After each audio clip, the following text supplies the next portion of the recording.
Je suis burkinabé d'origine. Je suis originaire du Burkina Faso, un pays de l'Afrique de l'Ouest. Alors, donc, je suis né dans une famille musulmane pratiquante. Mon père, ma mère, tout le monde pratiquait l'islam. Donc, depuis l'âge de 5 ans, moi, j'ai appris à pratiquer l'islam parce que le Coran dit qu'il faut apprendre, même si la connaissance se trouve en Chine, il faut aller chercher pour pouvoir mieux pratiquer l'islam. Donc, mes parents, sur la base de cette parole, m'ont introduit à l'école, ou m'ont inscrit à l'école Madarsa, l'école coranique, pour apprendre à lire et à écrire. Tu as été vraiment comme enseigné là, d'une façon assez stricte. Oui. Est-ce que toi, en tant qu'adulte, tu étais un bon musulman dans ta vie, là? Oui, d'après ma compréhension, sans aucune prétention, je pratiquais l'islam à la mesure de mes capacités et de mes connaissances à l'époque. Et je croyais que j'étais un bon musulman, parce que je le faisais bien dans le sens que je respectais les principes de l'islam. Et même, je me souviens que il y a un fils d'imam de notre village qui est venu me trouver à Abidjan quand je priais beaucoup. Il me dit, un jeune qui est dévoué à l'islam de cette façon n'a pas une longue vie. Alors c'était une façon de me décourager parce qu'il trouvait que je priais trop. Et je lui ai dit, mais je préfère mourir, rencontrer Dieu dans ma jeunesse que de le nier et puis mourir, aller le rencontrer et puis étant incrédule. Puis comment tu es entré en contact avec l'Évangile, avec le christianisme biblique, on pourrait dire? Exact. Pour la première fois que moi j'ai entendu parler de l'Évangile, c'est dans mon village, à Tougan. Il y a des chrétiens évangéliques de l'église Alliance CMA. Ils avaient l'habitude de projeter des films de Jésus pendant la période de la Pâque. Et j'étais très jeune, je me souviens bien encore, quand j'ai vu le film Jésus, la partie de la résurrection de Jésus dans le film, François, vraiment m'a saisi. J'ai été terrorisé par ça, j'ai eu très peur, parce que moi j'avais la peur de la mort, j'avais peur de mourir, et c'était pour moi, pour la première fois, de voir quelqu'un qui est mort, mais qui sort de la tombe. Mais tu ne savais pas, ça, mettons, que selon le christianisme, le Christ était ressuscité? Mais je n'avais aucun contact avec les chrétiens à l'époque. J'ai marché avec des enfants des chrétiens, mais je n'avais pas une connaissance biblique. On regardait les chrétiens comme tout le monde dehors, ils vont à l'église, c'est tout. Ils sont catholiques ou bien ils sont chrétiens évangéliques, ils sont ceci.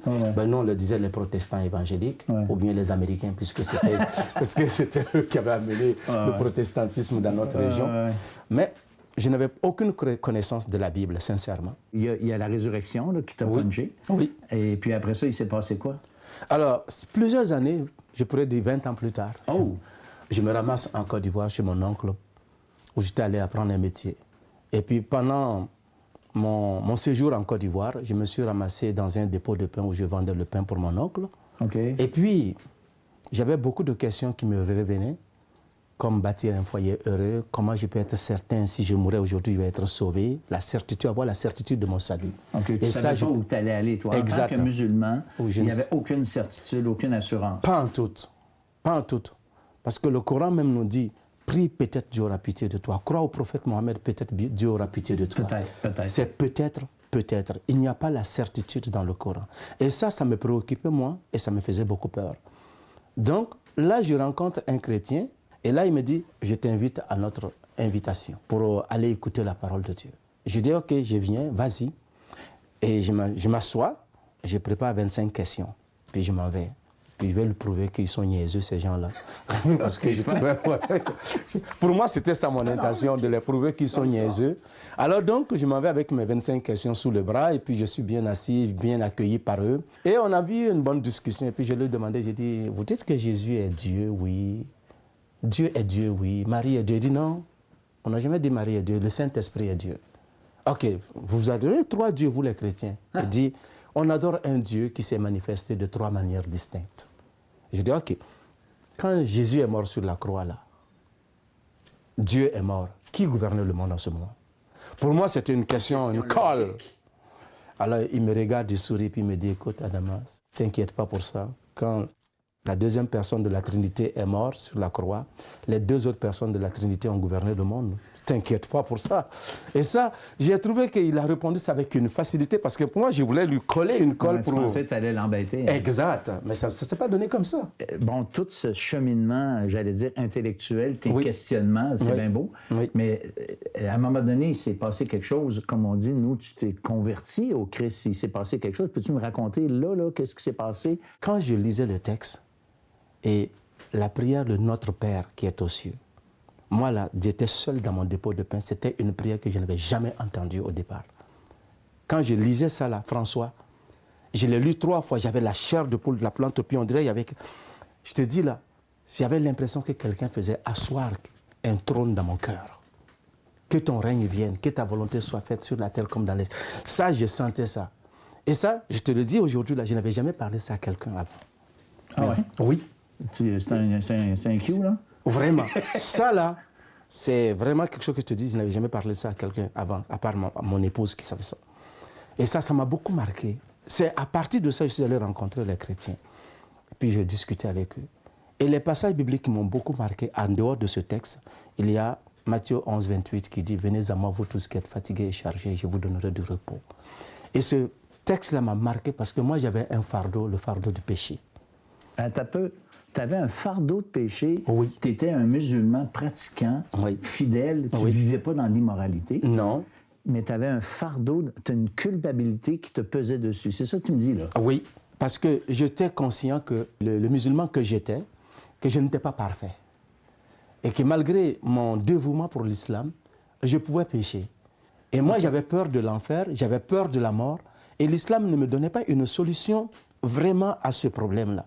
C'est en lisant la Bible que j'ai vu cette invitation de Jésus qui invite le croyant ou la personne qui croit en lui de déposer son fardeau à ses pieds. Et cette invitation m'a vraiment touché. Qu'est-ce que tu as fait?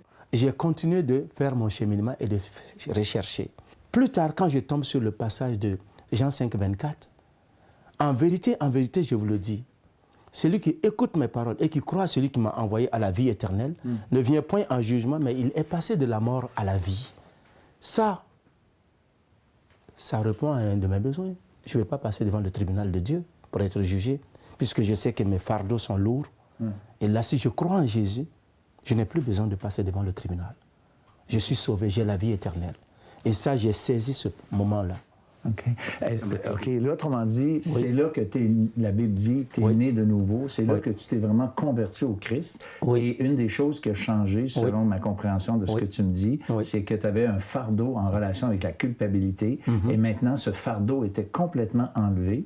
Et ça, c'est à cause de ce que le Christ a accompli sur la croix. Okay? Oui. C'est ça. Qu'est-ce que ça a changé d'autre? Je veux dire, tu as continué ta vie comme si de rien n'était. Qu'est-ce qui s'est passé? Ben non.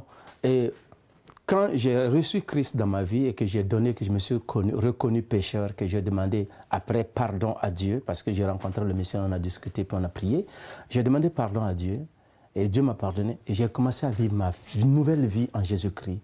Et cela m'a donné une assurance.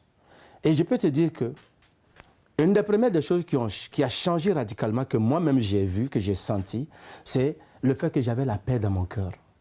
Cette paix qui n'est pas liée à quelque chose d'autre que je sentais que Dieu m'a vraiment pardonné, que je n'ai plus cette culpabilité de fardeau que j'avais au départ sur moi. Ou gagner le fardeau de gagner l'approbation de Dieu. Tu savais que tu l'avais. Je l'avais. Je n'ai plus besoin de me battre pour gagner l'approbation de Dieu. Je n'ai plus besoin de convaincre Dieu, mais je n'ai qu'à simplement me reposer sur le service, l'œuvre que Christ a fait à la croix pour moi. Ça m'a convaincu, ça m'a aidé, ça a enlevé un fardeau sur moi. Et deuxièmement aussi, François, ça m'a enlevé la peur de la mort. J'ai la résurrection de Christ et j'ai finalement compris, quelqu'un est ressuscité, il y a quelqu'un qui a vaincu la mort. Et lui, désormais, il est de mon bord. Donc, cette peur de la mort que j'avais, comme je te le disais au départ, quand j'ai vu Jésus ressuscité dans ma petite enfance, et là, ça m'a terrorisé. Et là, j'ai commencé à faire confiance à cet homme-là. Et ça m'a fait du bien. Et troisième point que je pourrais dire, est ma vision du monde par rapport à la religion, à Dieu. Et je pouvais appeler maintenant Dieu papa. Pendant que j'étais dans l'islam, Dieu n'a jamais été un père pour moi. Dieu a été un maître, un juge. Ouais. Et il attend que je le convainc. Sinon, il va me punir. Maintenant, en Jésus-Christ, Dieu est un papa. Je peux l'appeler mon père. Et ça ne peut qu'être rassurant. Ce père-là, je l'ai offensé, il m'a pardonné. Il me donne une sécurité totale. Il dit, je suis pardonné et j'ai l'assurance quand je suis avec lui.